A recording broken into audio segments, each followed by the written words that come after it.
സർക്കാർ ഉദ്യോഗസ്ഥർക്ക് പിന്നാലെ സമൂഹത്തിൽ ആഡംബര ജീവിതം നയിക്കുന്ന മറ്റുള്ളവരും സാമൂഹികക്ഷേമ പെൻഷൻ തട്ടിയെടുക്കുന്നതായി കണ്ടെത്തി. കോട്ടക്കൽ നഗരസഭയിൽ BMW കാർ സ്വന്തമായുള്ളവർ വരെ ക്ഷേമ പെൻഷൻ വാങ്ങുന്നതായി രേഖകൾ. തട്ടിപ്പിന് കൂട്ടുനിന്ന ഉദ്യോഗസ്ഥർക്കെതിരെ വിജിലൻസ് അന്വേഷണം പ്രഖ്യാപിച്ച സർക്കാർ കുറ്റക്കാർക്കെതിരെ കർശന നടപടിയെന്ന് ധനമന്ത്രി KN ബാലഗോപാലും വ്യക്തമാക്കി.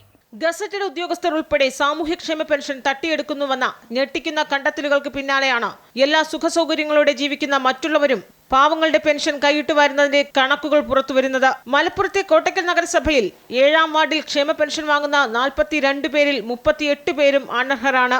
ഇതിൽ BMW കാർ സ്വന്തമായുള്ളവർ വരെ 1600 രൂപ മാസ പെൻഷൻ തട്ടിപ്പറിക്കുന്നുവെന്നാണ് കണ്ടെത്തിയിരിക്കുന്നത്.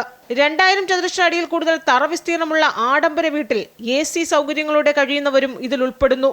മരണപ്പെട്ടവരും ലിസ്റ്റിൽ ഇപ്പോഴുമുണ്ട്. ദമ്പതികളിൽ ഒരാൾ സർവീസ് പെൻഷൻ വാങ്ങുന്നവരും അനർഹമായി പണം തട്ടിയെടുക്കുന്നു. പെൻഷൻ അർഹരായവരുടെ വിശദാംശങ്ങൾ അന്വേഷിച്ചു പോയ ജീവനക്കാരും രേഖകൾ നൽകിയ റവന്യൂ വകുപ്പിലുള്ളവരും പെൻഷൻ അനുവദിച്ചു നൽകിയവരും ഉൾപ്പെടെയുള്ള ഉദ്യോഗസ്ഥർക്കെതിരെയാണ് വിജിലൻസ് അന്വേഷണത്തിന് ഉത്തരവിട്ടിരിക്കുന്നത്.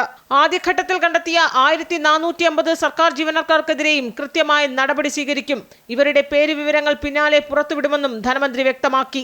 ഏത് മുനിസിപ്പാലിറ്റിയിലും കോർപ്പറേഷനിലും പഞ്ചായത്തിലും എടുത്താലും തെറ്റായ ആളുകൾ ചെയ്യുന്നുണ്ടെങ്കിൽ, അത് വാങ്ങുന്നുണ്ടെങ്കിൽ അത് ഒഴിവാക്കേണ്ടതാണ്. സാധാരണ പരിശോധന നടക്കുന്നുണ്ട്. ആ പരിശോധന മസ്റ്ററിങ് അതാണ്. മരിച്ചുപോയ ആളുകൾ പലപ്പോഴും മസ്റ്റർ ചെയ്തില്ലെങ്കിൽ അവരുടെ അക്കൗണ്ടിലേക്ക് പണം പൊയ്ക്കൊണ്ടിരിക്കും. അന്വേഷണം മറ്റിടങ്ങളിലേക്കും വ്യാപിപ്പിക്കുകയാണ് സർക്കാർ. പുറത്തു വന്നതിലും അപ്പുറം ഞെട്ടിക്കുന്ന വിവരങ്ങളാകും വരുദിനങ്ങളിൽ അറിയാനാകുക. അമൃത ന്യൂസ്, തിരുവനന്തപുരം.